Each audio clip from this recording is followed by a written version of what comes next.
Sekarang 15 orang dah.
Assalamualaikum warahmatullahi wabarakatuh. Okay, selamat petang. Waalaikumsalam warahmatullahi wabarakatuh. Salam. Saya Eddie Imam Encik Johari selaku moderator untuk forum kita pada hari ini. Mengucapkan ribuan terima kasih kepada para penonton, tuan-tuan dan puan-puan sekalian yang sudi mendengar forum kita petang ini. Sebelum saya teruskan, saya nak ingatkan di sini supaya tuan-tuan minta tolong untuk share sesi live kita ni supaya dapat banyak lagi orang yang akan menyaksikan forum ini ramai-ramai, okey? Kerana saya fikir ialah satu forum yang sangat orang kata apa, pentinglah untuk kita memahami konsep-konsep dalam yang kita akan bincangkan sebentar lagi. Okay. Alhamdulillah, syukur kepada Allah SWT kerana kita di School of Economic Finance Banking Universiti Malaysia di bawah Institut Dasar Ekonomi dan Kewangan Universiti Malaysia dapat menganjurkan forum berkenaan dengan moratorium yang selama 6 bulan yang akan dijalankan dari April sampai September. Okey. Saya ingatkan supaya pendengar-pendengar dapat share live streaming ini supaya ramai yang dapat join untuk sesi kita pada kali ini. Okey. Seperti kita sedia maklum, okey, wabak COVID-19 telah melanda dunia, okey, dan juga negara kita sejak dari Januari tahun ini dan sampai sekarang masih belum berakhir. Dan jangkitan telah menjadi sangat banyak dan jumlah kematian juga beratus-ratus ribu. Demi mematahkan penularan wabak ini, kerajaan Malaysia telah pun menjalankan perintah kawalan pergerakan start pada 18 hari bulan Mac yang lepas sehingga bulan Jun, okey, lepas raya. So kita pun tak tahu sampai bila perintah kawalan pergerakan ini akan tamat, okey. Namun begitu, PKP ini telah banyak menyebabkan kesan negatif kepada ekonomi, seperti banyak kedai-kedai yang kena tutup, banyak yang dibuang pekerjaan, dan langkah-langkah yang diambil kerajaan untuk menangani isu ini adalah seperti memperkenalkan moratorium selama 6 bulan, iaitu pelanggan-pelanggan bank tak perlu membayar hutang sebanyak selama 6 bulan dan perlu membayar di kemudian hari. Okay? Tajuk forum kita pada hari ini tidak lain tidak bukan iaitu COVID-19, memahami moratorium dan bagaimana merancang kewangan anda. Untuk membincangkan isu ini dengan lebih lanjut, saya hadirkan 3 orang panel yang pakar dalam bidang masing-masing. Yang pertama, saya kenalkan panel kita pertama adalah Dr. Muhammad Afzal Nizam bin Abdul Rashid, yang beliau merupakan Chief Economist di Bank Islam Malaysia Berhad. Apa khabar, Doktor? Baik, Alhamdulillah. Selamat datang ke forum e-Coffee Anjuran Universiti Tara Malaysia, ya. Dan kita juga ada panel kedua, iaitu pakar dalam bidang perbankan yang juga merupakan timbalan dekan di School of Economic Finance and Banking, iaitu Profesor Madya Dr. Azira Abdul Aziz. Apa khabar, Doktor? Khabar baik, Alhamdulillah. Alhamdulillah. Selamat datang ke forum, ya, Doktor. Terima kasih. Ahli panel kita yang ketiga, iaitu pakar perancangan kewangan yang diimport khas oleh pemerintah ini, iaitu Profesor Madya Dr. Zaimah Zainuddin, iaitu pensyarah di Jabatan Kewangan School of Economics, Finance and Banking. Apa khabar, Doktor? Selamat datang. Khabar baik, Alhamdulillah. Terima kasih, Edi. Alhamdulillah. Okey, tanpa membuang masa lagi, baik saya jelaskan format forum kita pada hari ini. Kita ada 3 pusingan. Pusingan pertama saya akan ajukan soalan yang agak general dan panel mempunyai masa 10 minit untuk membincangkan soalan yang diajukan tersebut. Dan pusingan kedua, mereka juga mempunyai 10 minit untuk menjawab soalan yang secara agak spesifik, okey, agak khas untuk mereka. Okay. Dan soalan di pusingan ketiga, saya akan membuka pertanyaan daripada para penonton melalui komen di Facebook.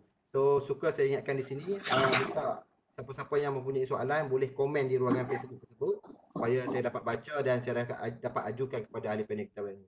Tanpa membuang masa, saya menyebut ahli panel pertama untuk menjawab soalan saya yang berbunyi, pada pendapat doktor, apakah kesan COVID-19 kepada ekonomi secara keseluruhan, kepada perniagaan, pedagang kecil dan isi rumah secara ringkas, dan apakah yang dikatakan dengan moratorium tersebut, dan bagaimana ia dapat meringankan beban kewangan pihak yang terjejas oleh pandemik COVID-19 yang kita hadapi pada hari ini. Silakan, Doktor, 10 minit. Terima kasih. Okey. Alright, terima kasih Dr. Eddie. Pertamanya saya ingin mengucapkan berbanyak-banyak terima kasih kepada pihak Universiti Utara Malaysia, terutamanya School of Finance and Banking ni, kerana memberi peluang untuk pihak Bank Islam untuk mengutarakan sedikit tentang pandangan kami berkenaan dengan isu semasa, iaitu COVID-19 dan kepada ekonomi lah. Okey, kesan kepada ekonomi seperti yang dimaklumkan oleh Perdana Menteri kita, yang mana terdapat kehilangan apa yang dikatakan jumlah output yang dihasilkan setiap hari.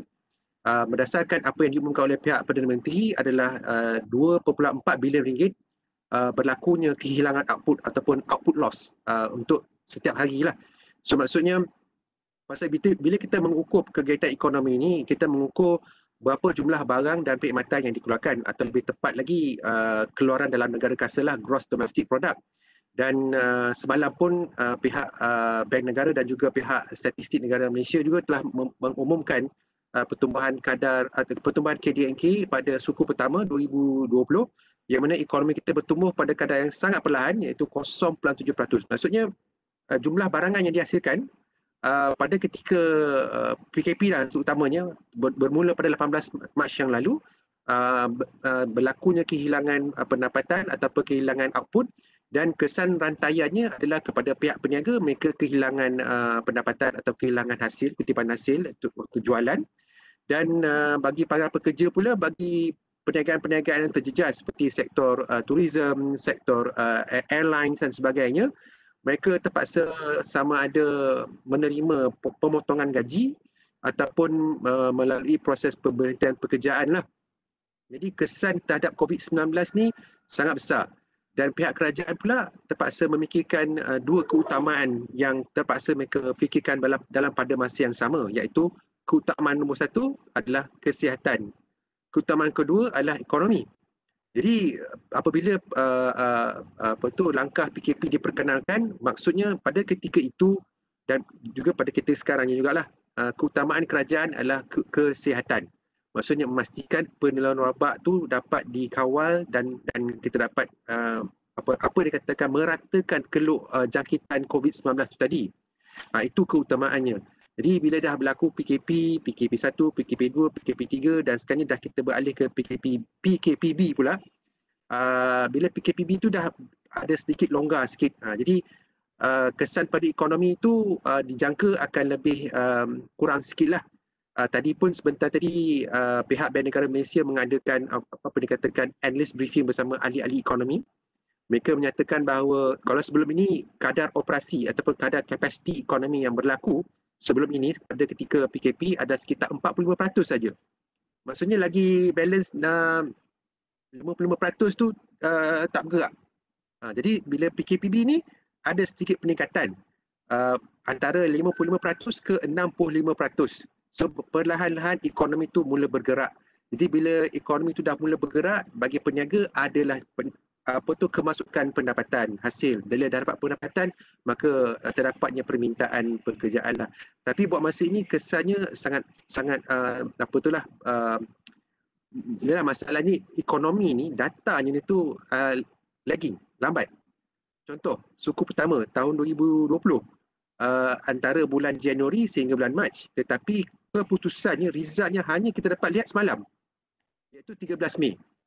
Jadi untuk kita lihat suku kedua pula antara bulan April sehingga bulan Jun, kita hanya dapat tahu secara rasminya adalah pada bulan Ogos nanti. Tapi kalau kita nak berdasarkan angka saja, jawabnya tak boleh buat keputusan. Kita kena tengok apa yang menjadi keutamaan. Jadi buat masa ni memang ekonomi itu memang terjejas dan disebabkan itu jugalah kerajaan memperkenalkan pelbagai pakej rangsangan ekonomi termasuklah moratorium pinjaman tadi. Pihak kerajaan telah menyatakan bahawa manfaat daripada moratorium ni adalah sekitar 100 bilion ringgit. Tetapi bila saya lihat data ekonomi, maksudnya sebulan berapa rakyat Malaysia berserta dengan para peniaga berapa dia bayar sebulan.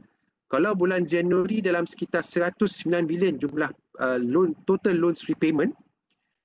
Kalau tahun lepas kita lihat angka tu tadi puratanya sekitar 101 bilion. Jadi kalau kita nak ambil pukul rata lah, katakanlah 100 bilion sebulan orang bayar hutang peniaga dan juga isi rumah. Kalau 6 bulan jawabnya ada 600 bilion sejumlah orang kata tu simpanan, savings daripada pembayaran tak perlunya bayar moratorium tadi. Jadi simpanan ni seharusnya boleh diterjemahkan dengan bentuk perbelanjaan dan sebagainya yang akan akhirnya menjana kegiatan ekonomi itu tadi. Jadi itu dia punya natijah kenapa loan moratorium ni dalam konteks penularan wabak COVID-19. Iaitu tujuannya untuk memberi suntikan ekonomi dalam keadaan masa pandemik ni. Kalau nak balik pada Economics 101, macam Keynesian punya approach lah. Kalau tengok keluk SLM tu, keluk IS tu, itu yang digunakan. Dan kalau bersekitar dengan dasar monetary, keluk LM tadilah yang akan digerakkan. Jadi selain daripada moratorium, kerajaan juga memberi berbagai lagi insentif lah ataupun bentuk-bentuk bantuan keuangan. BPN-nya, KWSP-nya dan dari segi dasar monetary pula terdapat pengurangan kadar dasar semalam serendah 2% sekarang ni. Dah level masa zaman kita mengalami kemelisan ekonomi pada tahun 2009, iaitu disebabkan oleh krisis subprima di Amerika Syarikat. Dan selain itu pelbagai orang kata tu SRR juga dikurangkan kepada 2% macam tu, dan terdapat banyak sejumlah kecairan yang telah dilepaskan ke dalam sistem kewangan ini yang mana seharusnya dapat menghasilkan merangsang kegiatan pinjaman dalam sektor perbankan. Jadi itulah secara umumnya moratorium ini merupakan salah satu daripada langkah kerajaan untuk membantu menjana kegiatan ekonomi tatkala ekonomi kita terkesan oleh pandemik COVID-19 ini tadi. Okey, apa lagi saya nak tambah? Of course, apa lagi kesan selain pada KDNK, kita dapat lihat angka unemployment rates ataupun kadar pengangguran telah pun meningkat ke tahap 3.9%. Okey, bercakap tentang angka pengangguran ni, saya nak kata tu bagi penerangan sikit. ada yang media melaporkan terdapatnya jumlah orang yang menganggur 650,000 orang, 600,000 macam tu. Sebenarnya dalam keadaan biasa, dalam ekonomi, sesuatu ekonomi, mana-mana ekonomi pun pengangguran ni memang ada. Contoh bagi Malaysia sendiri, angka pengangguran yang dianggap full employment ataupun guna tenaga penuh dalam sekitar 3.3 ke 3.4%. So maksudnya dalam keadaan nisbah macam tu, jumlah yang menganggur adalah sekitar dalam 500,000, 510,000 macam tu lah. Kerana apa? Kerana macam ramai new joiners ke dalam pasaran buruh. Mereka yang baru habis belajar masuk ke pasaran buruh. Tu dah kira menganggur tu, pasal tak dapat kerja lagi. Dan mungkin mereka dah berhenti kerja in between jobs, dia tengah tunggu kerja lain, itu pun dia kira menganggur. Dah masuk dalam angka pengangguran. Itu dipanggil pengangguran geseran ataupun frictional unemployment. Jadi sebenarnya angka yang tak bekerja ni ratusan ribu sebenarnya, 500,000 kalau keadaan normal. Keadaan yang dipanggil full employment tadi cuma bila dah sampai 610,000, 650,000, itu memang tak normal lah. Jadi bila kadar pengangguran tu meningkat daripada full employment punya level, iaitu sekitar 3.3, 3.4 macam tu, dah ke 3.9, mungkin mencecah 4 point lebih ke 5%, itu dah tak normal lah. Jadi maksudnya ekonomi itu sedang bermasalah. Jadi itu memaksa kerajaan untuk campur tangan untuk memastikan ekonomi itu dapat distabilkan melalui dasar-dasar penstabilan. Seperti yang kita belajar dalam subjek makroekonomi kan, stabilization policies yang banyak dipelopori oleh John Maynard Keynes. So dia punya formula tu walaupun bukunya diterbitkan pada tahun 1936, Keynes punya economics ni masih lagi relevan. Of course ada banyak lagi kelemahan yang perlu diperbetulkan, tapi dia punya cara bagaimana kerajaan itu mengambil pendekatan untuk membetulkan keadaan ekonomi tak kala ekonomi disebabkan penularan wabak COVID-19 ni melalui dasar fiskal, dasar monetary, dan dasar monetary itu dalam tu adalah yang dikatakan loan moratorium tu tadi. Jadi itulah dia punya sedikit sebanyak background kenapa loan moratorium tu diperkenalkan dalam keadaan semasa ini. Terima kasih Doktor atas penjelasan yang sangat baik saya kira tadi. Saya amat tertarik penjelasan doktor mengenai kebaikan moratorium ni untuk orang kata apa, inject money dalam ekonomi untuk orang kata apa, untuk encourage spending by the citizen kan, untuk rancakkan lagi ekonomi. Berkenaan dengan moratorium ni, saya ada baca macam dekat UK pun ada moratorium, tapi dia tak panggil moratorium, dia panggil repayment holiday. So pelanggan boleh apply untuk tak bayar loan tu dalam masa 3 bulan for example dengan bank masing-masing. So ini berkait dengan soalan saya kepada ahli panel yang kedua kita, kepada Dr. Azila. Saya nak tanya, apakah perbezaan moratorium di Malaysia ni dengan negara-negara luar, terutamanya jiran kita iaitu Thailand, Singapura ataupun Brunei yang juga mungkin memberikan kemudahan moratorium kepada rakyat mereka sendiri. Dan pada pendapat doktor lah kan, berbanding negara lain, apakah adakah moratorium negara kita ni adalah sebaliknya compare dengan negara lain? Silakan doktor, 10 minit. Baik, terima kasih Dr. Eddie. So saya akan terangkan tentang moratorium di Malaysia berbanding dengan negara lain. Moratorium ataupun bahasa mudahnya kita menyebut moratorium, tetapi dalam bahasa mudahnya adalah penangguhan bayaran pinjaman. So beza antara moratorium dan negara-negara lain, sebenarnya selain daripada Malaysia, negara-negara membangun seperti Britain, Italy, US, Kanada serta negara jiran seperti Singapura dan Thailand juga menawarkan moratorium atau penangguhan kepada rakyat mereka. Namun, terma dan syarat moratorium atau penangguhan ini adalah berbeza bagi setiap negara. Contohnya, kalau di Thailand, bank-bank memberi tempoh 1 tahun untuk sektor-sektor yang terjejas bagi membayar balik pinjaman mereka seperti sektor pelancongan, peruncitan serta import-export. Kita tahu di Thailand, hotel, restoran, penerbangan serta perniagaan yang berkaitan dengan pelancongan menyumbang 20% kepada GDP. Dan kebanyakan pendapatan mereka terjejas mereka bergantung kepada pelancong dari China. Untuk peminjam individu, tidak seperti kita, mereka ada had dari segi nilai pinjaman yang layak untuk mendapat penangguhan ini.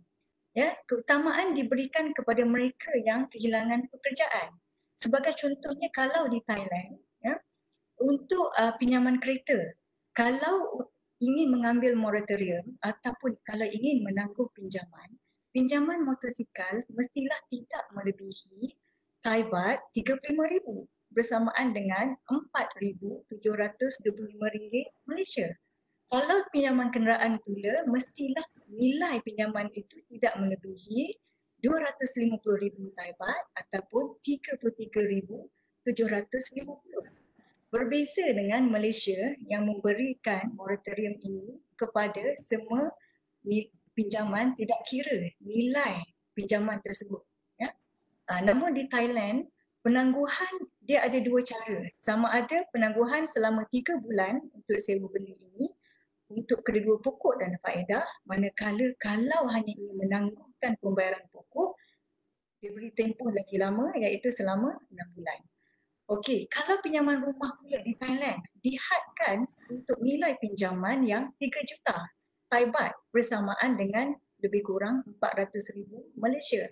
Dan kalau untuk pinjaman-pinjaman perusahaan kecil dan sederhana, had pinjaman hanyalah maksimum ataupun tidak melebihi 20 juta Thai baht bersamaan lebih kurang 2,700,000 ringgit Malaysia. Okey, Singapura dilihat agak berhati-hati walaupun memberi moratorium kepada rakyatnya kerana mereka lebih memfokuskan kepada sektor-sektor yang terjejas secara langsung dengan wabak COVID-19 ini seperti penerbangan, pelancongan, perkhidmatan makanan, pengangkutan darat dan juga seni dan budaya. Kalau untuk peminjam individu macam kita, individu, maksudnya rakyat Singapura, ya, peminjam individu perlu memohon kepada bank untuk membuat penangguhan pembayaran sehingga 31 Disember 2020. Itu kalau di Singapura. Kalau di Malaysia, secara amnya pinjaman yang terlibat diberi kemudahan moratorium ini adalah pinjaman rumah, pinjaman kereta, pinjaman pribadi, pinjaman ASB, pinjaman pelajaran, pinjaman SME, pinjaman berjangka dan juga sewa beli industri. Namun yang demikian, jenis pinjaman yang saya sebut tadi sama pinjaman rumah, pinjaman ASB dan sebagainya adalah berbeza bagi setiap bank. Jadi saya nasihatkan kepada semua sebelum membuat keputusan untuk mengambil moratorium ini, kenalah merujuk kepada laman sesama bank masing-masing ataupun website ataupun menghubungi bank-bank bagi mendapatkan penjelasan sebelum membuat keputusan untuk mengambil ataupun tidak.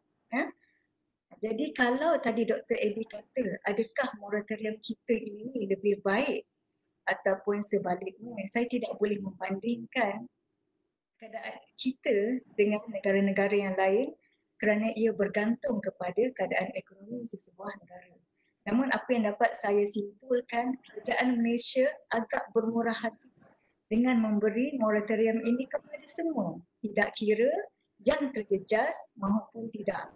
Dan kita juga tiada had dari segi nilai pinjaman. Tidak seperti macam Thailand tadi ada had pinjaman, ada had dari segi nilai pinjaman yang layak untuk mendapatkan moratorium. Saya harap saya menjawab persoalan Dr. Eddie. Sebelum saya menerangkan untuk round yang berikutnya tentang faedah. Okay, baik, terima kasih banyak kepada Dr. Ajib dengan penjelasan yang agak menyeluruh tadi. Okay. Dapat saya simpulkan di sini bahawa moratorium ni di-apply ataupun digunakan oleh banyak negara di luar, cuma cara mengaplikasi itu sendiri yang berbeza. Jenis law yang terlibat dan cara nak apply ataupun automatic ataupun kena apply sendiri, ataupun jenis-jenis law yang terlibat.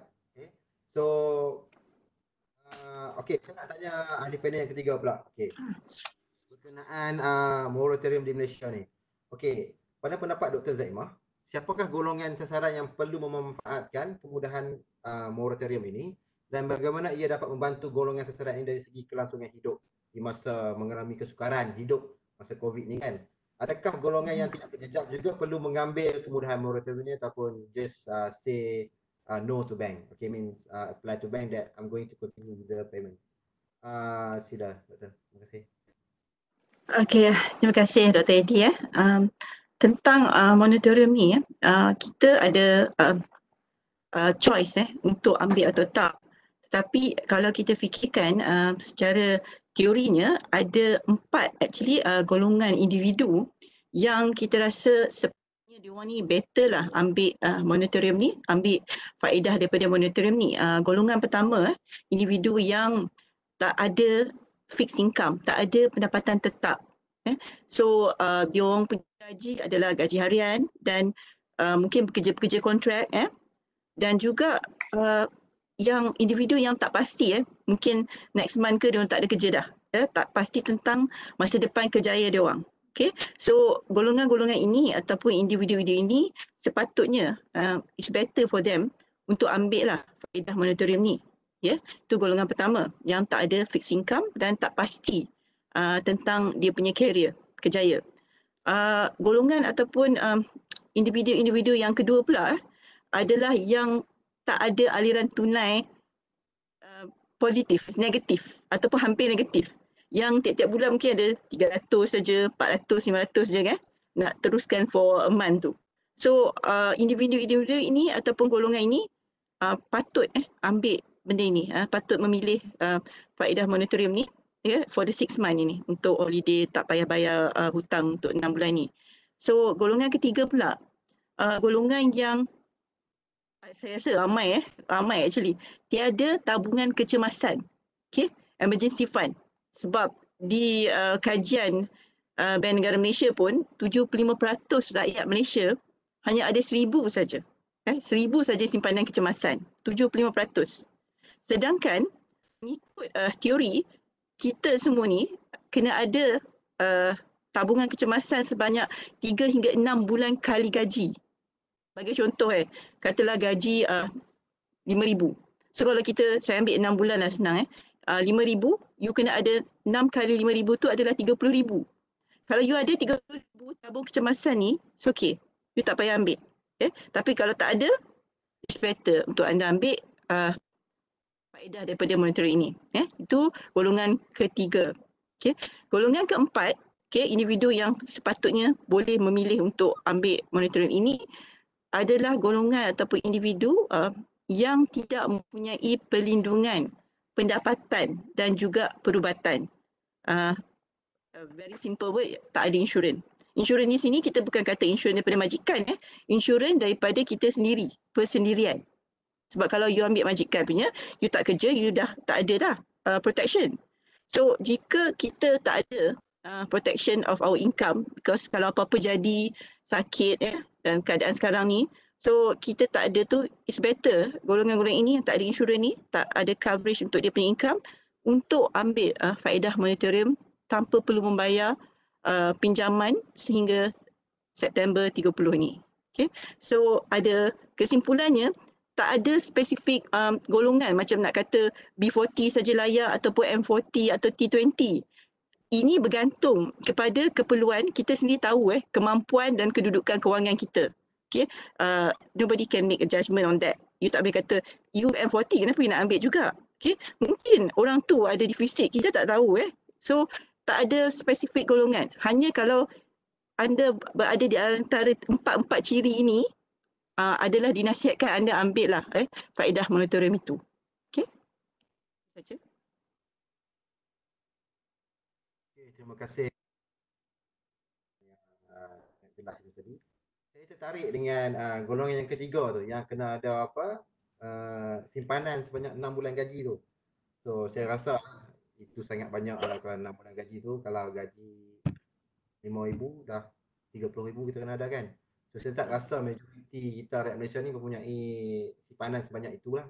So makna kata majoriti kita pun kena ambil moratorium tu. Selesai sudah pusingan pertama forum kita pada hari ini. So saya nak ingatkan sekali lagi pada pendengar-pendengar supaya share link Facebook ni supaya orang lain pun dapat dengar, dan juga bertanya soalan melalui ruangan komen di Facebook ni. Okay? Saya sangat berharap supaya kita dapat bertanya soalan direct kepada kita punya ahli panel pada kita pada hari ini. Okey, untuk round kedua, saya nak minta Dr. Afzal Nizam untuk menjawab soalan saya yang ini. Bagaimanakah moratorium ini dapat merangsang perbelanjaan isi rumah ataupun household spending dan seterusnya merancangkan lagi aktiviti ekonomi dalam negara kita, macam dekat supermarket, spending untuk beli pakaian contohnya. Dan adakah moratorium ini akan pemulihan ekonomi negara kita yang sedang sangat terkesan ini? Adakah ia dapat memperbaiki ekonomi kita sekarang dengan lebih cepat? Okay. Alright. Bila kita bercakap tentang moratorium dan perkaitannya dengan ekonomi, sebenarnya dia amat berkait rapat dengan struktur ekonomi itu sendiri. Kalau kita melihat struktur ekonomi Malaysia itu tadi, kita ada perbelanjaan penggunaan, kita ada pelaburan, kita ada perbelanjaan kerajaan dan kita ada sektor luaran, ekspor dan import lah. Jadi bagi sektor ataupun sektor perbelanjaan swasta atau private consumption ni, dia mewakili sekitar 61% daripada ekonomi kita. 61% tu adalah consumer spending. Dia punya nisbahnya tu.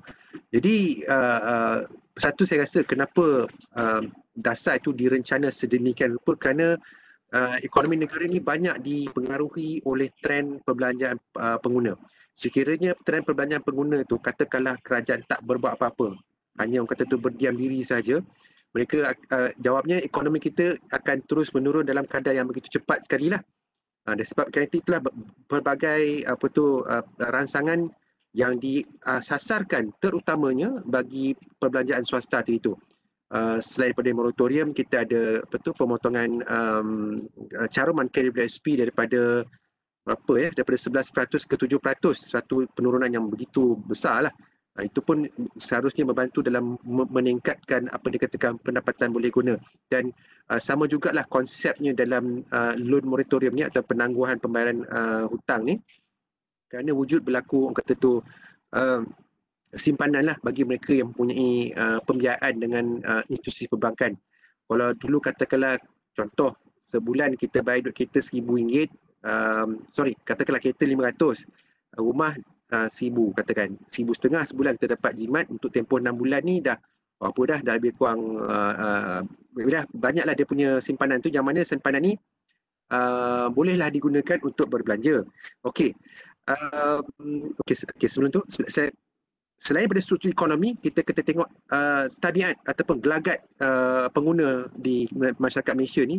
Ahli ekonomi akan melihat apa yang dikatakan marginal propensity to consume, MPC.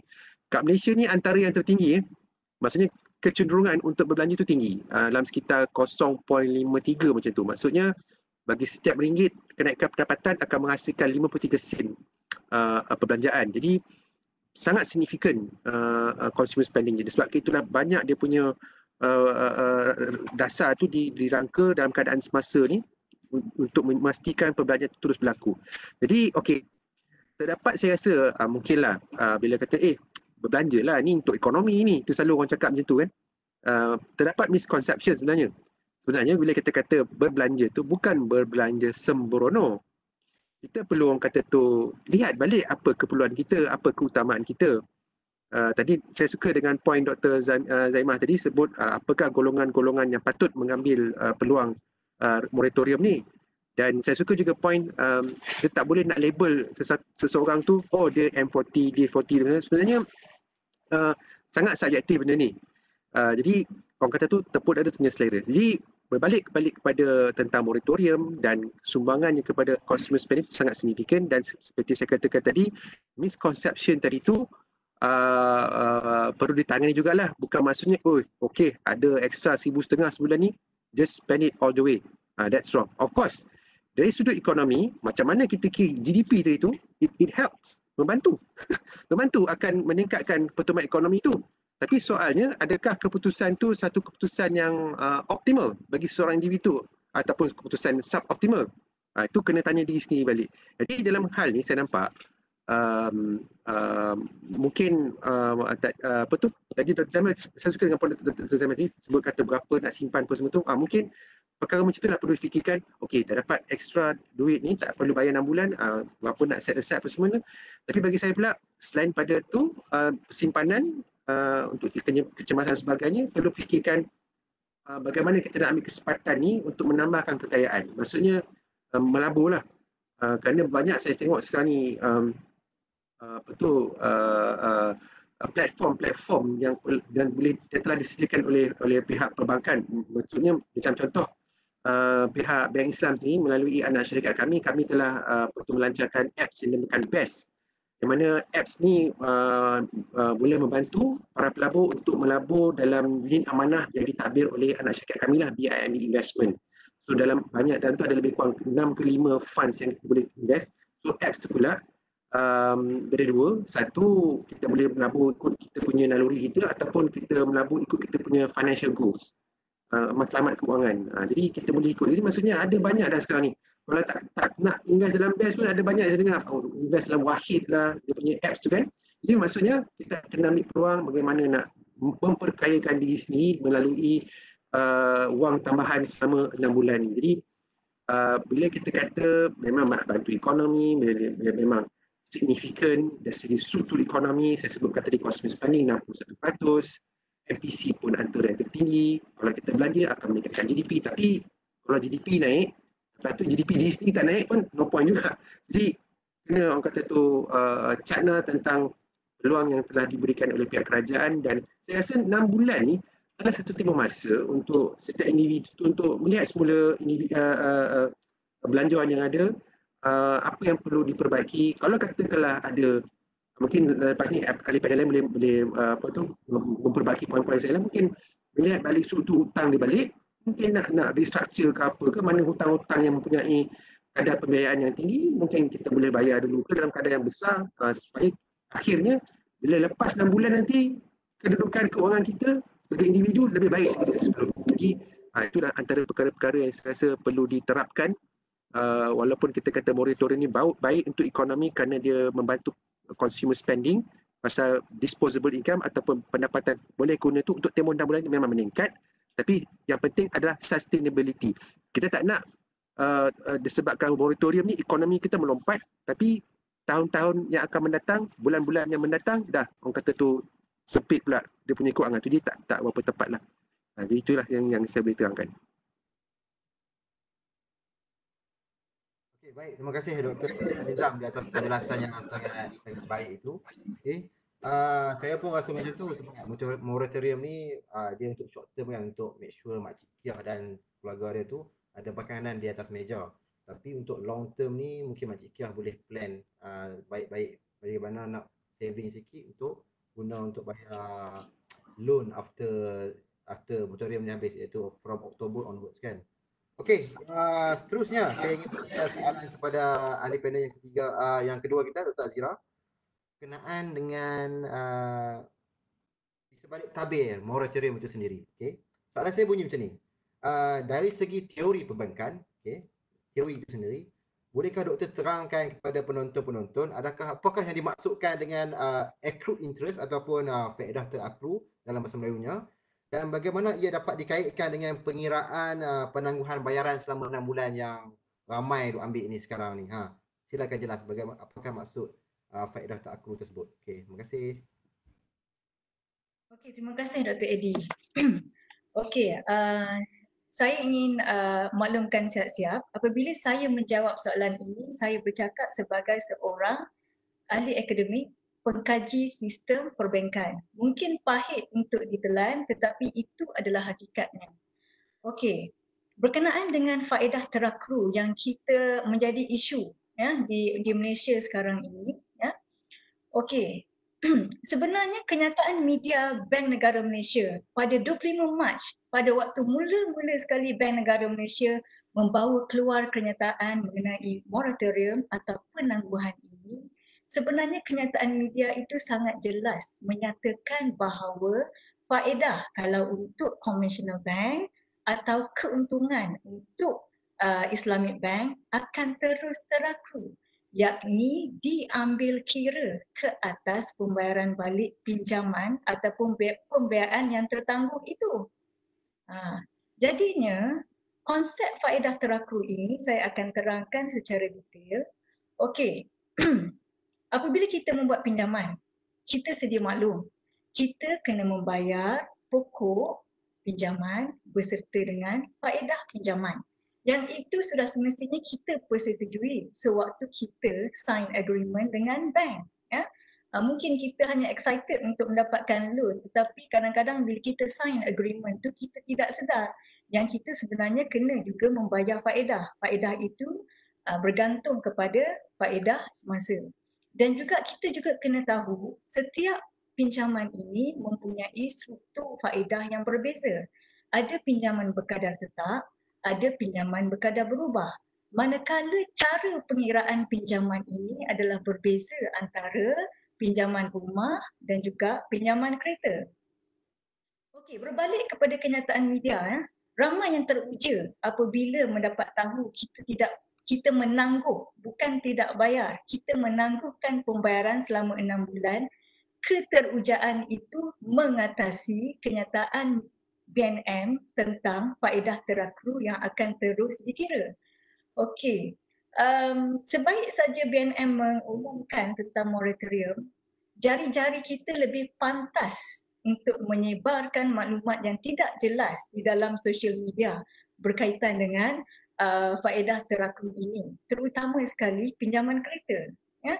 Disebabkan oleh cara penyeraan pinjaman kereta berbeza dengan cara penyeraan pinjaman rumah.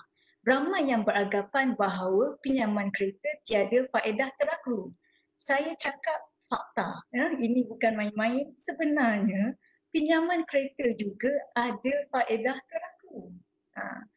Jadi, okey, kalau mengikut teori perbankan ataupun konsep pinjaman, setiap ansuran bulanan kita, katakanlah tuan-puan membayar 1,000 setiap bulan, sebenarnya bahagian 1,000 itu ada di dalam 1,000 ansuran bulanan itu, ada bahagian faedah yang kita bayar dan ada bahagian pokok ataupun kadang-kadang, bukan kadang-kadang lah, maksudnya dipanggil prinsipal, pokok dan faedah dalam ansuran itu.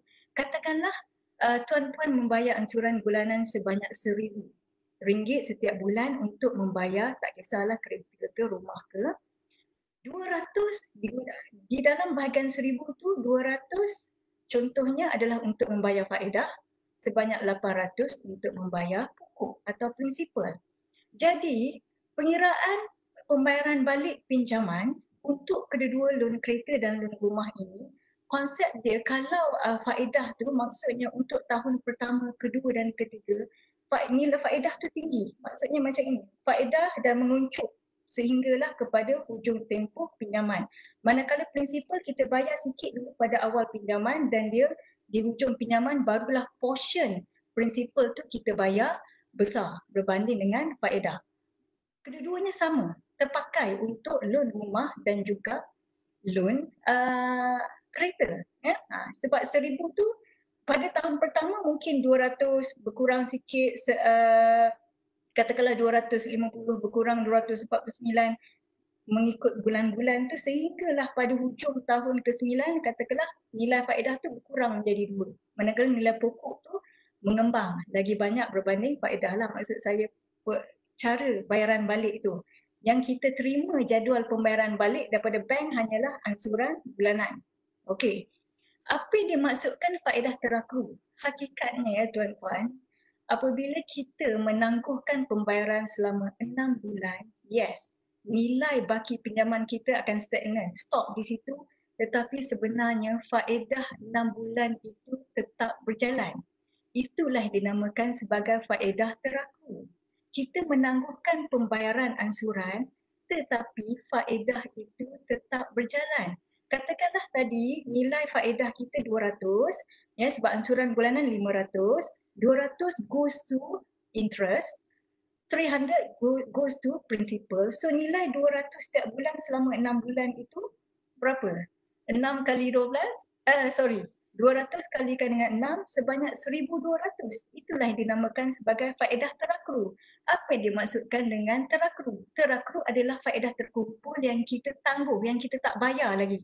Konsep yang mudah, kalau layman konsep, gaji kita yang kita terima setiap bulan itu adalah terakru. Maksud kita dah serve, kita dah bagi tenaga kita untuk bekerja, tetapi majikan kita bayar setiap hujung bulan. Majikan tidak bayar setiap awal bulan, ya. Sebab kalau kita bagi gaji itu awal bulan, setiap bulan kita pun tak datang office. So kita bekerja dulu, you serve, dan di hujung bulan you akan menerima gaji. Itu konsep terakru. Ya, faedah berjalan dan kemudian kita bayar kemudian. Faedah terakru ni adalah applicable to all. That means sebenarnya semua jenis pinjaman. Okey, seperti yang saya katakan tadi, yang menjadi isu adalah salah faham apabila tersebarnya di media sosial tentang illustration beza antara loan rumah dan juga loan kereta. Loan kereta faedah tidak berjalan. Itu adalah salah faham. Namun demikian tak apalah, sebab kita masih ada masa untuk memikirkan tentang untuk mengambil ataupun tidak mengambil ini. Jadinya menjawab persoalan Dr. Eddie tadi tentang berapa banyak faedah terakru yang kena bayar. Bila yang nak kena bayar ni? Okey. Faedah terakru ni berapa banyak bergantung kepada jenis pinjaman, nilai pinjaman dan umur pinjaman. Saya ambil contoh. Kalau tuan-puan ataupun saudara-saudari berada di awal pinjaman, katakanlah ini adalah tahun pertama meminjam, dan saudara-saudari ingin membuat keputusan menangguhkan pembayaran tersebut, jadinya saudara-saudari ataupun tuan-puan boleh andaikan nilai faedah itu adalah tinggi sedikit. Sebab macam saya cakap tadi, dalam jadual pembayaran balik pinjaman, kita bayar faedah dulu. Portion faedah mengecil sehingga ke hujung tempoh pembayaran, dan prinsipal membesar sehingga sehingga habis tempoh pinjaman. Jadi maksudnya, kalau tuan-puan berada di hujung tempoh pinjaman, katakanlah tempoh pinjaman adalah 9 tahun, sekarang tuan-puan berada di tahun ke-7, nilai faedah terakru itu adalah lebih kecil berbanding kalau tuan-puan berada di tahun. Maksudnya tempoh umur pinjaman tuan-puan tu adalah pada masih lagi baru. Sebagai contoh, baru lagi ambil pinjaman, nilai faedah dia adalah tinggi. Saya harap semua clear dengan penjelasan saya ini. Jadinya bila nak bayar faedah itu? Bila nak bayar faedah? Okey, setiap bank berbeza dari segi untuk pembayaran balik faedah terakru itu. Ada setengah bank yang minta borrower ataupun pinjam untuk terus membayar faedah terakru itu setelah tamat moratorium. Ada setengah bank yang akan masuk dalam installment. Maksudnya, kalau sebelum ni ansuran bulanan kita adalah 1,000, sebaik sahaja habis tempoh moratorium, ansuran bulanan kita mungkin akan menjadi 1,020 atau boleh jadi menjadi 1,030. Ataupun ada setengah bank yang akan minta faedah terakru itu ataupun minta bayar balik faedah terakru itu pada penghujung tempoh pembiayaan, iaitu pada tahun ke-30 ke penghujung. Kalau contoh loan rumah 35 tahun pada penghujung tempoh pembiayaan. Namun saya ingin ingatkan di sinilah lagi sekali, tolong dapatkan ataupun hubungilah bank-bank anda untuk mendapatkan kepastian tentang cas-cas faedah terakru ini. Ya. Tidak kiralah loan apa pun, kalau kita katakan loan kereta tiada faedah, saya takut ia menjadi misleading information. Ya. Sebab kalau kita baca balik siaran media daripada Menteri Keuangan ini, saya baca berulang-ulang kali, tiada charge tambahan atas bayaran ansuran perjanjian sewa beli. Ya. Mungkin boleh cek balik dengan bank-bank lah. Cuma apa yang saya ingin katakan, moratorium ini pada asalnya untuk mengurangkan beban mereka yang terjejas iaitu mereka yang kehilangan pekerjaan yang tidak mampu untuk membayar balik pinjaman. Dan juga efek moratorium ini sebenarnya untuk membantu mereka supaya mereka tiada rekod dalam SECRIS. Ya, bila mereka tak mampu membayar ni, mereka tidak, ya, maksudnya nama mereka tidak direkodkan dalam SECRIS. Itu antara positive impact of this moratorium. Tetapi ada harga yang perlu dibayar. Kita lupa tentang faedah teraku itu yang masih berjalan. Jadi apa yang ingin saya katakan di sini, saya tidak boleh mengatakan perlu ataupun tidak perlu mengambil, namun harus perlu bear in mind whenever you take this moratorium, berkemungkinan pembayaran balik pinjaman itu akan berubah, mungkin akan bertambah. Jadi kalau sesiapa yang rasa macam okeylah pertambahan setakat RM50 I boleh absorb, itu terpulang kepada individu seperti yang dikatakan oleh Dr. Nizam dan juga Dr. Zaimah, bergantung kepada individu dan sejauh mana kedudukan keuangan sesuatu individu. Okey, so saya harap penjelasan saya jelas. Nanti mungkin boleh bertanya kalau berkenaan dengan faedah ini. Ya? Okey, itu saja saya rasa, Dr. Eddie. Okey, baik. Terima kasih kepada Dr. Azira kerana penjelasan yang sangat menarik itu tadi bagi saya. Okey. So, berkenaan dengan moratorium ni kan, yang kita tahu dia ada accrued interest yang kita mungkin terpaksa bayar bila di penghujung tempoh loan tu nanti kan. So, mungkin ada yang kena bayar banyak, mungkin ada yang kena bayar sikit. So, saya nak tanya kepada ahli panel kita yang ketiga berkenaan dengan apa yang orang kita ataupun borrower ataupun peminjam boleh buat dengan duit lebihan yang mereka ada untuk apabila mereka mengambil manfaat moratorium ini. Okey. Silakan Doktor. Investment ke apa ke? Mute mic. Ya.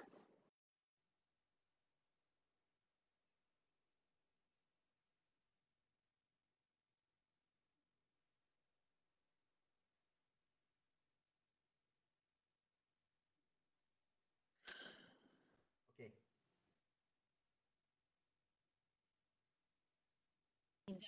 Dr. Azira.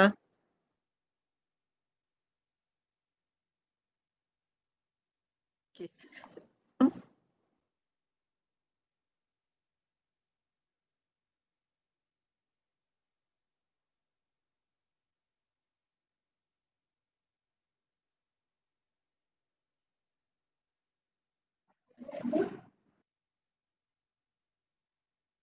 Clear?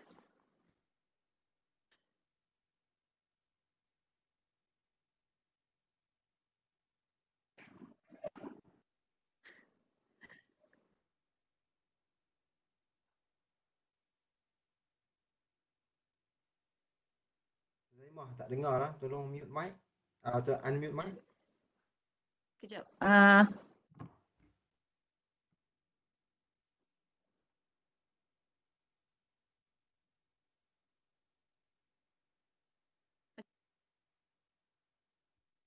Now clear? Dah okey. Boleh dengar? Boleh? Dah dengar suara dah. Okey dah. Alright, so saya terpaksa off video lah. Because ada technical problem sikit. Okay, so tentang soalan tadi kalau you ambil golongan-golongan yang tadi saya cakap tadi, ambil moratorium ni, faedah moratorium ni, apa yang diorang dapat sebagai contoh, sekiranya this is holiday period kan, holiday 6 bulan tak payah bayar pinjaman. So saya ambil contoh average gaji rakyat Malaysia ni lebih kurang 3,500. Okay? So kalau 3,500, kita katakan debt ni selalunya lebih kurang 1/3 daripada gaji kita. Tapi saya ambil kata 40% lah. So 40% daripada 3,500 bermaksud lebih kurang 1,400 adalah komitmen hutang kita. Untuk orang yang bergaji 3,500, 1,400 tu komitmen hutang dia orang. Okay. So bila diberi moratorium ni, bila dia ambil moratorium ni, 1,400 you darab dengan 6 berjumlah lebih kurang 8,000 8,400. Okay. So 8,400 ni you akan dapat sepanjang sehinggalah end of September. Okay, tempoh moratorium tu. Okay, apa yang patut anda lakukan jika anda ambil ini dan gaji anda 3,500 dan akan dapat 8,400. So mengikut teori perancangan kewangan, macam saya katakan tadi, tiap-tiap bulan sepatutnya kita ni semua orang kena ada simpanan sebanyak 10% daripada gaji kita. Okay. So di sini saya kalikan 10% dengan 6 bulan bermaksud 60%. Okay, 60% daripada apa? Daripada 8,400 yang kita dah dapat lebihan tadi. Okay, so 60% daripada 8,400 bermaksud RM5,040 tu simpan sebagai simpanan tunai. Because kalau dalam keadaan kegawatan ekonomi ni, cash is a king. Kita memang perlu pegang cash. Okay, so daripada 8,400 lebihan, RM5,040 tu put aside, you jangan sentuh. Itu sebagai tunai kecemasan. Okay, so sekarang ni baki daripada 8,400 tu adalah 3,360. So ada lebihan lagi sebab 5,000 tu kita lah anggap dia sebagai tunai, sebagai tabung kecemasan kita. So 3,360 ni kita boleh buat ada dua benda yang kita boleh gunakan daripada 3,000 lebih ni. So 50% daripada 3,360 ini, okay, kita boleh buat perbelanjaan berhemah. Macam Dr. Nizam kata tadi kan, sekarang kita ada lebihan, kita nak tolong juga ekonomi, nak rangsangkan ekonomi. But at the same time, kita tak boleh berbelanja ikut suka hati je. Yeah? Kita kena belanja secara berhemah. Berhemah adalah membeli hanya keperluan penting untuk kita langsungkan kehidupan kita ni. Keperluan penting tu bukanlah kita tukar langsir baru ke apa. Apa adalah keperluan adalah the basic thing. Yeah? Kalau nak kata nak beli baju raya tu kita dah ada dan kita tak boleh keluar raya pun kan. So hanya berbelanja ikut keperluan kita, bukan kehendak kita. Okay? Kalau ikutkan daripada 3,360 tu adalah untuk 6 bulan tau. Ya, dan 50% adalah 1,680. Tetapi kita kena bahagikan dia pula dengan 6 bulan. So sebulan kita tolong belanjakan 280 sahaja. Ya, untuk orang yang bergaji 3,500, 280 saja sebenarnya dia boleh tolong belanjakan, spend the money, put it back into the economy untuk dia rangsangkan ekonomi kita dengan membeli barang keperluan sahaja. Okay. So baki 1,680 sebab tadi kita kata setelah kita tolak 8,400 dengan 5,040 yang simpanan tu kita ada baki 3,360. Saya bahagikan dia kepada 2. So 50% adalah 1,680 you belanjakan kepada ekonomi negara. You spend. Baki 1,680 bersamaan juga RM280 sebulan. Okay. Apa yang anda boleh buat, inilah yang penting perancangan kita. Kita perlu gunakan ini sebagai modal permulaan untuk menjanakan pendapatan tambahan pada kita. Pada yang terjejas ni, yang bergaji 3,500, every month 280 tu you gunakan sebagai modal. Sama ada you nak buat online business ke, you nak belajar something new skills yang boleh you pakai nanti untuk you kerja part time. So inilah yang kita katakan kita menggunakan sepenuhnya efficiently the money lebihan sebanyak 8,400 untuk orang yang bergaji 3,500 dengan komitmen sebanyak 1,400 sebulan. Okay. So dengan cara ini kita actually dapat bantu diri kita juga. Okay. And at the same time kita, sebab ingat kembali tujuan moratorium ini adalah untuk sebagai salah satu rangsangan kepada ekonomi negara. Okay. So dan 6 bulan ini diberi oleh institusi kewangan dan juga kerajaan untuk kita fikirkan macam Dr. Nizam kata tadi, kita kena juga fikirkan nak restructure kita punya debt. Tetapi saya agak tidak sependapat dengan setengah orang yang kata you better pay all your macam credit card. Ya, memang perlu, tetapi perlu ingat cash is very very important right now. Cash is a king. You boleh bayar juga credit card you tapi jangan hold things sampai you tak ada cash. Sebab kita tak tahu pandemik COVID-19 ni akan berakhir bila. Dijangkakan menurut ramalan World Bank, IMF, ekonomi seluruh negara globally akan After 3 years. You bayangkan, after 3 years. Permulaan pemulihan akan berlaku adalah pada kuartal pertama 2021. First quarter adalah next year. Sebab tu kerajaan bagi 6 bulan ni, ya, kita kalau ambil 6 bulan ni, untuk kita gunakan short term planning ni for a long term planning.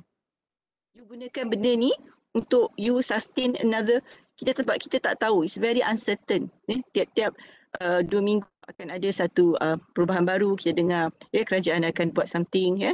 So kita kena ada gunakan sekarang ni objektif kewangan kita lebih kepada you tak boleh fikirkan jangka panjang dah you kena ada short term and medium term sebab kita very uncertain about ekonomi sekarang ni. Okay. So saya harap itu dapat menjawab lah soalan dari Dr. Edi. Terima kasih kepada Dr. Zaimah. Okay. So apa yang saya dapat simpulkan daripada apa yang Dr. Zaimah cakap tadi, janganlah guna semua duit yang kita dapat tu kita spend semua. Simpan sikit untuk guna untuk invest. Okay, invest tu bukan sebenarnya invest ke stok lah apalah. Mungkin invest ke orang kata apa, business. Okay, buat online business. Sebab lah ni pun Zalora dengan Shopee pun offer orang kata apa, free service untuk kita join Zalora Shopee kan. So boleh cuba untuk buat online business ya tuan-tuan. Okay, alhamdulillah kita dah tamatkan kedua-dua pusingan kita. So kita akan pergi ke sesi soal jawab. Di sini saya ada kumpulkan beberapa soalan yang berkaitan dengan forum kita hari ini. So soalan pertama daripada Encik Muhammad Aiman Zamir. Okay. Berbunyi, berapa bulankah yang kita perlukan untuk kadar pengangguran turun? Okay, soalan ini ditujukan khas untuk kita punya chief economist kita. Macam mana? Berapa bulan perlu untuk kadar pengangguran ni back to normal, turun lah.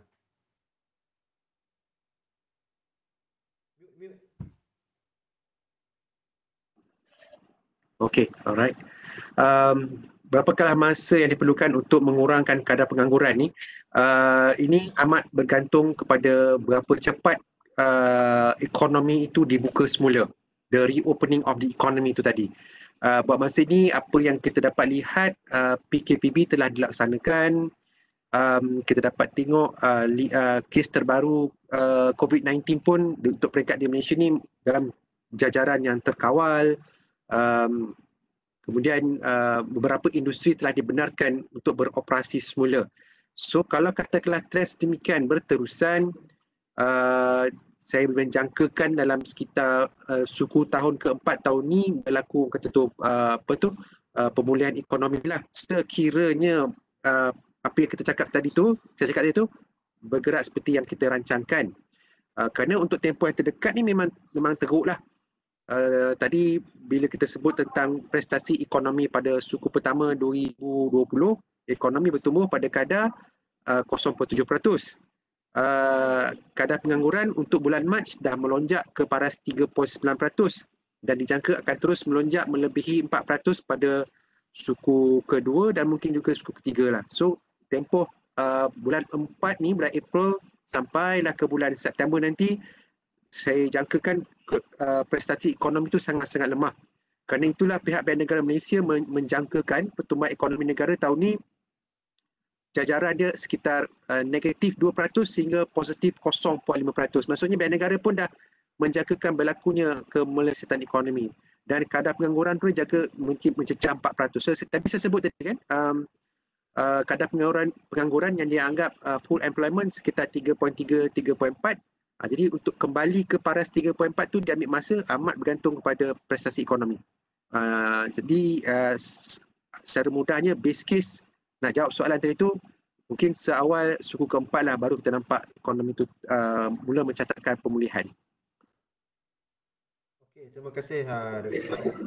So sebab itulah juga kerajaan memutuskan untuk buat apa, PKPB ni kan, Perintah Kawalan Pergerakan Bersyarat, supaya ekonomi kita dapat berkembang dan menambah peluang pekerjaan kepada yang dah kena buang kerja pada mula-mula start PKPB tu, PKP. Alright. So kita ada soalan yang kedua daripada Lokaswati, okey. Yang berbunyi seperti berikut. Okey. Baru-baru ini Bank Negara ada menurunkan overnight policy rate iaitu OPR kepada 2%. Apakah kesan penurunan OPR ini kepada moratorium itu sendiri? Siapa yang boleh jawab? kesan penurunan OPR kepada 2% daripada 2.5, okey, kepada moratorium tu? Siapa yang boleh jawab? Dr. Azira ataupun Okey, saya jawab. Saya jawab.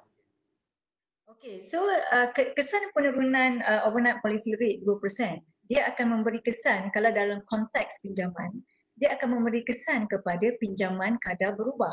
Ya? Jadi maksudnya kalau saudara-saudari yang ada membuat pinjaman, saya ambil pinjaman rumah, kadar berubah. Jadi inilah masih yang ditunggu-tunggu. Kalau sebelum ini kadar faedah pinjaman saudara-saudari mungkin 4%, apabila kerajaan mengumumkan OPR kepada 2%, bank-bank akan juga revise mereka punya kadar faedah, mungkin turun dan kesan dia kepada ansuran bulanan akan menurun. Itu adalah kesan OPR lah kepada loan. Dan juga kalau kesan OPR kepada deposit, kadar deposit juga akan menurun.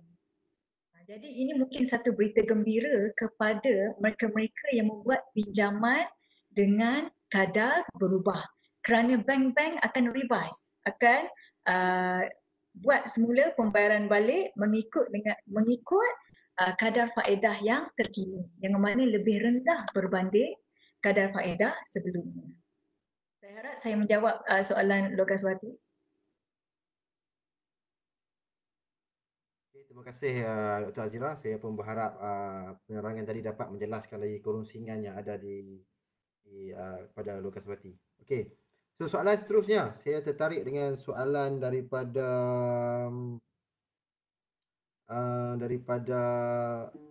Ahmad Tarmizi. Okey, apakah kesan moratorium ini kepada keuntungan bank-bank komersial? Dari segi keuntungan, dari segi perbelanjaan interest untuk bank-bank komersial ni, apakah kesan kepada bank-bank ini? Boleh jawab. Adakah bank mendapat faedah daripada moratorium ataupun sebaliknya? Boleh huraikan secara ringkas, secara untuk senang kita fahamlah. Supaya orang pun tak nak salahkan bank sangat. Okey, saya jawab Dr. Edi? Boleh, silakan. Okey. Saya cuba, mungkin Dr. Azira pun boleh bantu saya lah kot. Okey, kesan moratorium ni seperti yang kita sedia maklum bahawa terdapat orang kata tu accrued interest yang tak dapat recoup oleh pihak perbankan, jadi berlaku orang kata tu kehilangan sedikit pendapatan bagi perbankan lah. Tetapi harus diingat bahawa perbankan ni ataupun institusi perbankan ni dari segi pendapatan dia ada dua peringkat, dua jenis.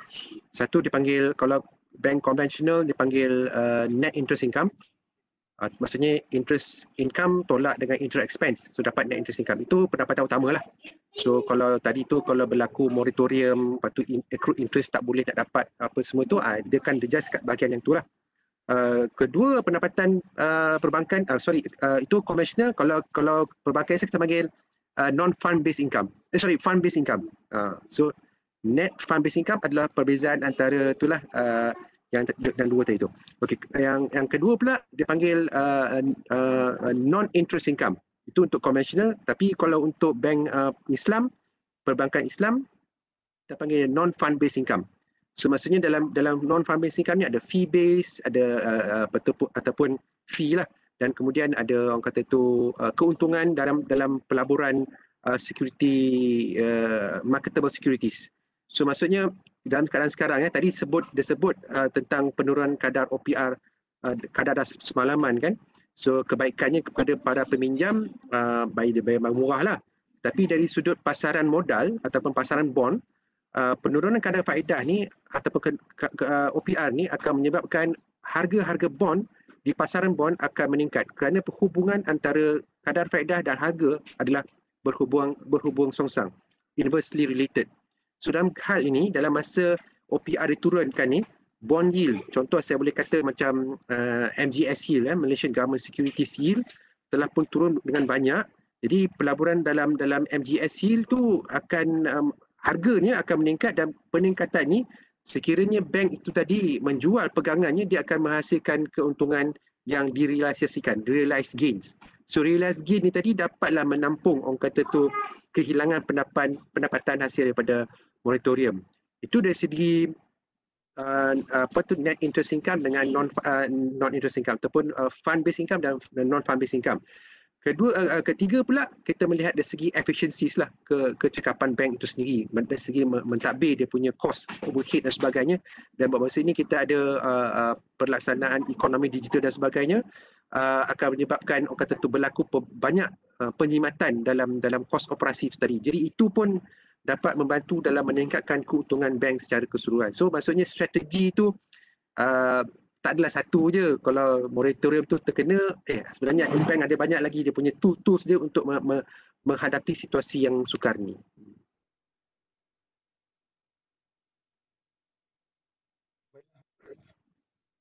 Ada tambah ke Dr. Azira? Ataupun dah cukup dengan penjelasan tadi? Apa? Penjelasan dari saya? Ada nak tambah ataupun cukup sekadar penjelasan Tuan Nizam? Kita ada Ya, satu lagi soalan yang agak berkaitan dengan soalan tadi tu daripada Encik Muhammad Fikri. Okey. Dia tanya, mengapakah ada pencanggahan dari segi pelaksanaan moratorium ni di kalangan bank-bank sedangkan ada arahan jelas daripada Bank Negara dan MOF itu sendiri. Maksudnya MOF dah bagi arahan kat Bank Negara tapi still di kalangan bank-bank masih belum jelas. Sekarang saya tengok ada bank-bank pun masih belum ada FAQ mengenai moratorium tu. Kadang saya masuk website pun saya duk cari-cari pun tak jumpa FAQ dia. So sebagai pelanggan bank kan, saya pun nak tahu macam mana loan saya ni terlibat, macam mana dikira semua. Macam mana? Siapa ada pencegahan daripada bank ni? Siapa boleh jawab?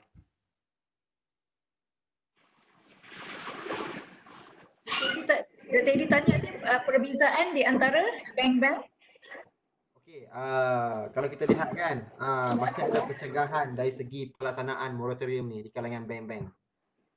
Walaupun kewasiliaan daripada Bank Negara telah memberikan arahan jelas kepada MOF. Kena spesifik. Perbezaan tu dari segi apa? Jenis pinjaman ataupun kaitan pembayaran? Ataupun cara-cara dia orang suruh bayar balik accrued interest tu, ada yang suruh bayar once 6 bulan habis ataupun yang bayar hujung-hujung tempoh pembiayaan. Okey, kalau kita lihat kepada FAQ yang terakhir pada 7 Mei yang dikeluarkan oleh Bank Negara Malaysia. Jelas Bank Negara Malaysia disebabkan kita faham PKP ini bukan PKP, maksud saya COVID-19 ini sesuatu yang tidak dijangka. Jadi apabila kita membuat moratorium dan sebagainya dan berlaku salah faham dan benda ni berlaku terlalu pantas, dan saya yakin pihak bank pun perlu mengambil masa untuk revise, untuk macam Dr. Nizam kata tadi, pendapatan mereka agak terjejas. Yes, from the perspective of the theory, pendapatan bank sudah semestinya terjejas akibat daripada moratorium ini, kerana apabila kita sign, kita membuat pinjaman, bank-bank sudah membuat prediction untuk income yang mereka akan terima daripada setiap peminjam. Jadi apabila kita buat moratorium ni, saya rasa moratorium ni agak baru kan. Jadi maksudnya masih lagi kita benda ni sesuatu nak membuat sesuatu polisi. Sebab saya juga adalah seorang pentadbir. Jadi untuk membuat sesuatu polisi itu memerlukan perbincangan yang sangat detail dan sebagainya, kerana ia melibatkan banyak pihak. Jadi kalau kita tengok FAQ yang dikeluarkan oleh Bank Negara, Bank Negara sendiri meminta agar setiap peminjam berbincang dengan bank masing-masing berkenaan dengan kerana kita kena faham setiap bank berbeza dari segi kita tak boleh samakan bank A dan bank B dari segi objektif of the bank, vision dan sebagainya lah. Sebab itu setiap bank ni ada berbeza dan macam saya cakap lah, matlamat setiap bank ini adalah berbeza-beza. Jadi kita tak boleh samakan semua. In fact kalau di Thailand hanya bank tertentu saja yang bagi moratorium, tak semua bank. Ya? Dan ataupun di Kanada sebagai contohnya ada bank-bank tertentu, atau kalau di US ataupun Britain hanya yang terlibat adalah bank-bank yang memberi mortgage, ya, sebagai contohnya. Jadi saya rasa tidak boleh kita menghukum sektor-sektor perbankan ini dengan moratorium yang berbeza-beza ini, ya, kerana macam saya cakap, nak membuat sesuatu polisi memerlukan diskusi yang teliti dan panjang, sebab benda ini berlaku terlalu pantas, dan dalam keadaan PKP yang kita tahu pergerakan kita adalah limited, mungkin saya tak tahulah, ya, tak boleh nak face to face meeting dan sebagainya. Sebab itu berbeza. Jadi macam saya cakap banyak kali tadi,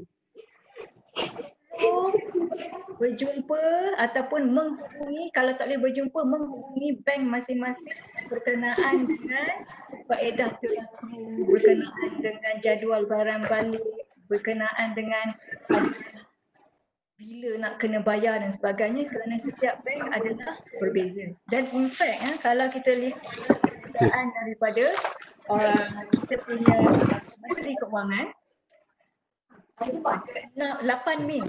pada 8 Mei, Menteri Keuangan meminta semua borrowers ataupun peminjam consent, ya, ataupun loan ataupun moratorium ini adalah automatik, namun peminjam-peminjam kenalah memberi consent ataupun persetujuan sama ada secara rasmi, sama ada untuk mengambil ataupun tidak. Maka rujuklah website bank masing-masing, sama ada borang ke nak kena isi dan sebagainya. Okey, adakah saya menjawab soalan? Saya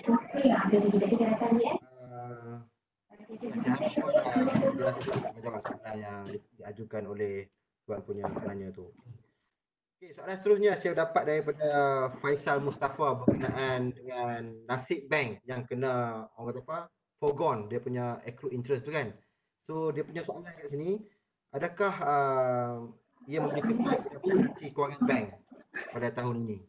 Sebab dia orang terpaksa macam hire purchase tu, dia orang terpaksa batalkan accrued interest. Apakah kesan terhadap prestasi kewangan bank itu sendiri? Jawab Dr. Afzal Nizam. Okey, bila bercakap dengan impak kepada sektor perbankan ni, sebenarnya dia besar. Maksudnya bukan hanya moratorium.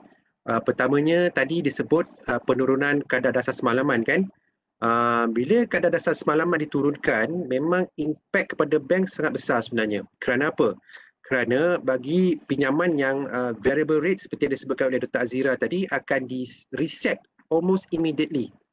Tetapi kadar deposit, terutamanya deposit tetap, tidak di-reset dalam tempoh yang terdekat, kerana deposit tetap ni hanya akan di-reset setelah deposit tadi tu matang.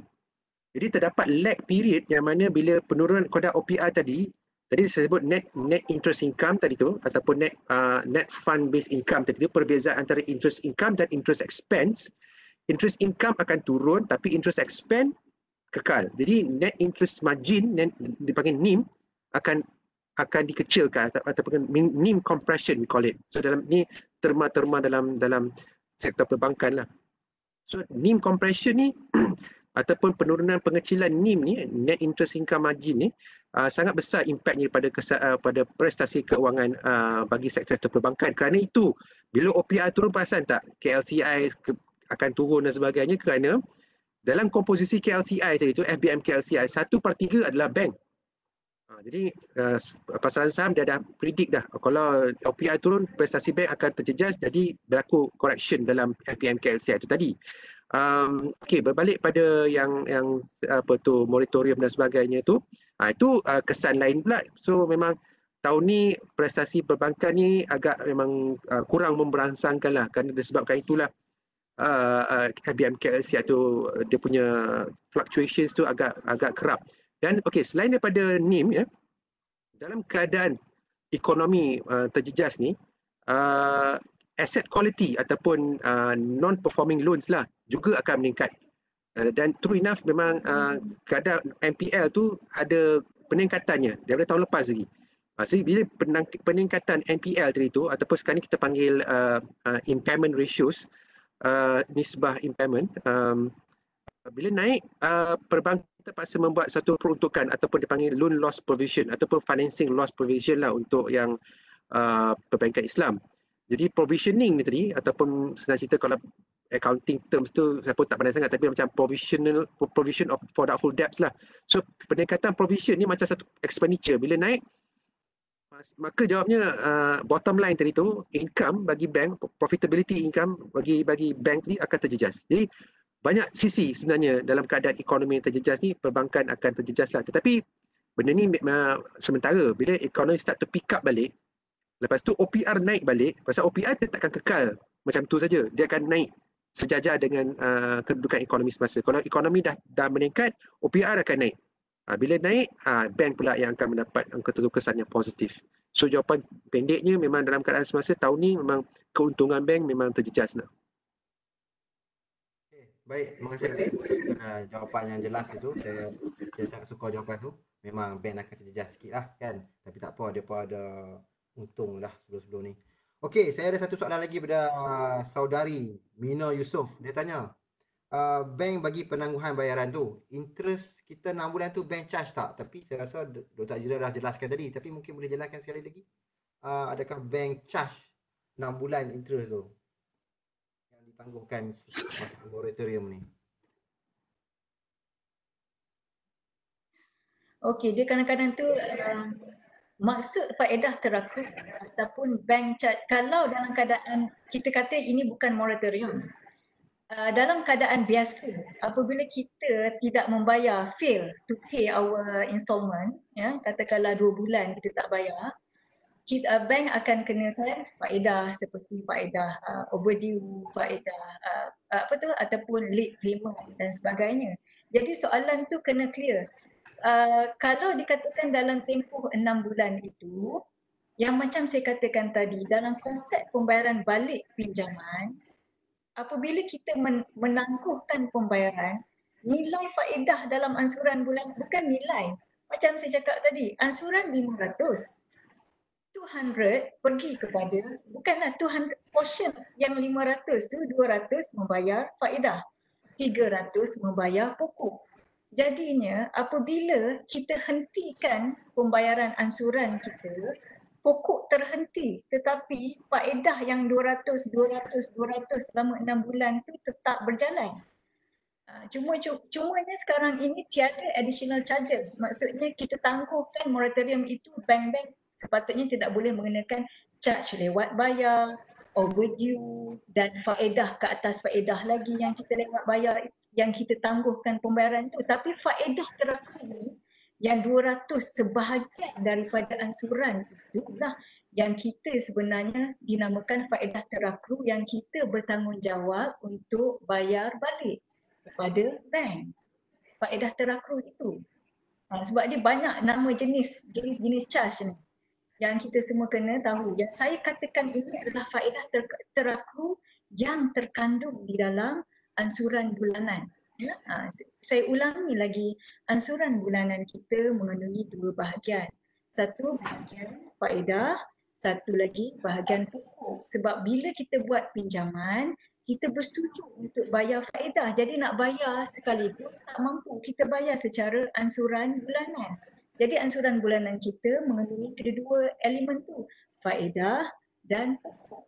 Jadi kalau nak tahu berapa banyak faedah terakru yang perlu dibayar balik kepada bank, saya ulangi, bergantung kepada umur pinjaman. Kalau masih lagi baru membuat pinjaman, boleh bear in mind ataupun aware nilai faedah terakru tu agak tinggi sedikit. Mungkin di awal-awal pinjaman 200 setiap bulan kalikan dengan 6, 1,200. Tapi kalau sudah berada di penghujung tempoh pinjaman, nilai faedah tu dia dah muncul sikit. Mungkin dalam RM50. 50 kalikan dengan 6, kita dapat berapa? 300. So 300 tu akan dibahagikan sama rata dengan installment yang seterusnya. Jadi mungkin sedikit kalau rasa boleh absorb tambahan installment tu, terpulanglah tepuk dada, tanya selera. Ada setengah orang tak kisah. Ada setengah orang, alamak, biasa aku bayar bulan 100, tiba-tiba 1000, tiba-tiba aku kena bayar RM1,030. Tak nak lah. Buat apa nak kena bayar? Macam tu lah. Contoh. Okey, Saya terima harap kasih dia Dr. Zira. menjawab. Ya, menjawab. Saya yakin. Okey, berkenaan dengan macam-macam charge yang bank kena kan kalau kita tak bayar report kan. So ada soalan daripada Nur Cahaya. Dia kata, saya nak tanya kalau late charges macam mana pula? Late charges. Adakah sama dengan accrued interest ke apa? Okey. Late charges sangat clear untuk moratorium ini di dalam Bank Negara punya statement tidak membenarkan bank-bank mengambil late charges. Yang itu sangat clear. Untuk tempoh moratorium inilah. Jangan pula selepas moratorium itu kita pun buat lewat bayar, lepas tu kita marah bank sebab aku ambil late charges. Ini dalam tempoh moratorium ini. Tidak dibenarkan untuk mengambil charge lewat. Sebab kita memberi peluang kepada pelanggan untuk penangguhan bayaran. Baik. Saya faham maksud tu. Mungkin late charges ni adalah charge untuk pelanggan yang lambat bayar loan. Tapi pada masa moratorium ni ia adalah orang kata apa, deferment yang dihalalkan oleh Bank Negara Malaysia. So Bank Negara kata kalau lambat bayar pun tak apa, no late charges. Mungkin ada accrued interest saja yang di-charge oleh bank-bank tertentu mengikut jenis-jenis loan yang diberikan. Okey. So, kita ada satu soalan lagi daripada Encik Khairul Anadesa. Dia tanya, adakah refinance boleh dilakukan pada masa sekarang?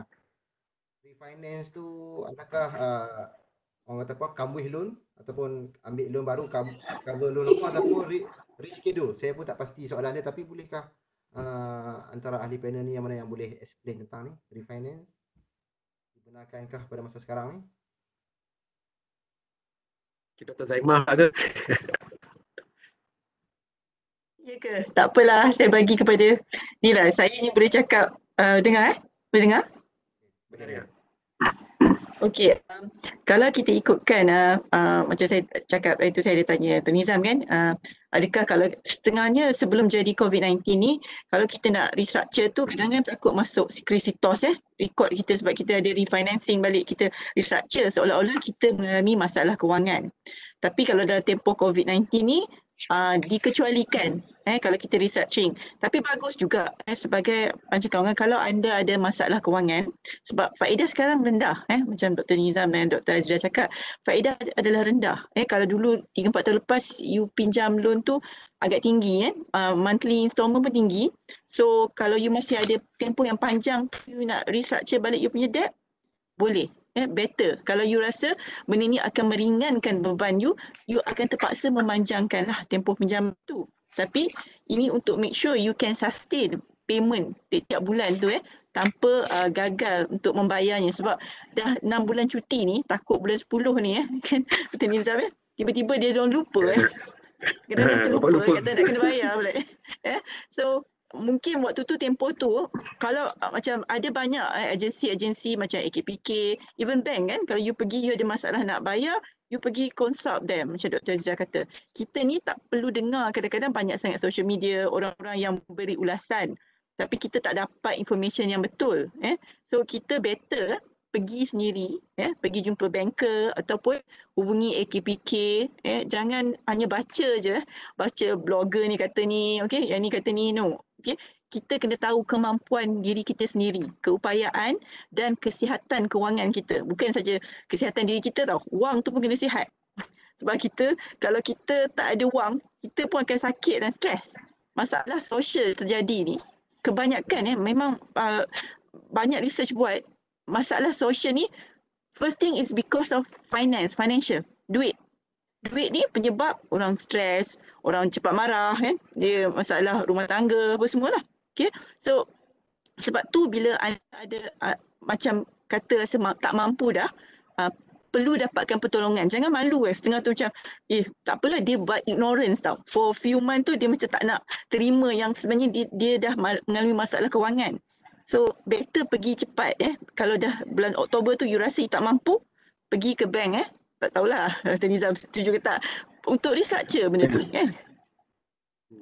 Kalau saya tambah sikit Dr. Zaimah, memang betul. kalau macam berkenaan dengan kesihatan keuangan ni sangat-sangat penting, dan tadi Dr. Zaimah sebutkan AKPK kan. Ya betul, kalau katakanlah seseorang individu tu bila semak balik keuangan tu agak macam berat dan sebagainya, saya rasa boleh je jumpa dengan pihak AKPK, yang mana saya rasa serata negeri kot ada dia punya cawangan dia. Kalau tak ada boleh tengok website dan sebagainya. Kerana mereka satu dia memberikan satu khidmat kaunseling yang percuma. Semua percuma saya rasa dia punya perkhidmatannya, termasuk perkara ataupun perkhidmatan yang paling famous yang saya dengar adalah DMP, Debt Management Program. So di mana DMP ni pihak AKPK menjadi orang tengah antara peminjam dan juga pihak institusi perbankan untuk strukturkan balik keuangan tu tadi. Tapi dia tak salah saya juga, dia bersyarat juga, maksudnya sebelum bila jumpa dengan AKPK tu make sure dia punya perbezaan antara hasil dan perbelanjaan tu positif. Dia tak boleh jumpa-jumpa tu dah negatif, dah tenggelam lah. Tak boleh. So maksudnya kena awal. Sebelum parah, maksudnya dia macam ni tapi still positif, pergi jumpa AKPK memang saya rasa memang boleh bantu. So saya rasa perkara-perkara ni perlu masyarakat Malaysia perlu cakna dengan fasiliti-fasiliti yang wujud di Malaysia. Baik. Okay, terima kasih kepada Dr. Nizam dan Dr. Zaimah kerana dengan penjelasan tersebut. Okey, saya rasa itu saja kot soalan yang ditanya oleh para pendengar kita. So, dapat saya simpulkan di sini, moratorium ni adalah satu benda yang baik yang kerajaan bagi faedah kepada rakyat Malaysia pada masa ni. Tetapi pada masa yang sama, kita sebagai rakyat Malaysia perlulah tanya diri sendiri, adakah kita patut ambil ataupun tak moratorium ni. Sebab apa? Kita perlu menanggung perbelanjaan ekstra pada masa akan datang. Dan juga siapa yang nak tahu lebih lanjut dengan interest yang mungkin bank charge untuk loan mereka tu, bolehlah ke bank masing-masing dan berjumpa dengan banker di bank masing-masing untuk mendapat penjelasan yang lebih lanjut. Sebab setiap bank mempunyai cara yang berbeza untuk menguruskan moratorium ni. Bank, public bank mungkin lain, Maybank mungkin lain, bank rakyat mungkin lain. Okay, so apa yang terbaik adalah pergi sendiri ke bank dan tanya banker masing-masing. Itu lebih afdal orang kata. Okay, so sekian sahaja forum kita pada kali ini. Saya mewakili pihak e-Coffee dan STFB-UM mengucapkan ribuan terima kasih kepada Dr. Azira, Dr. Nizam, Dr. Zaimah kerana meluangkan masa untuk berforum kita pada kali ini. Semoga forum kita ini dapat memanfaatkan sedikit sebanyak untuk knowledge, untuk ilmu kepada pendengar-pendengar kita, dan saya harap kita dapat bertemu lagi di masa akan datang. Sekian. Sebelum tu ada nak kata apa-apa ke ahli panel kita ni? Nampaknya semua dah puas hati. Okey, Assalamualaikum warahmatullahi wabarakatuh dan selamat berbuka. Waalaikumsalam warahmatullahi Salam. Assalamualaikum.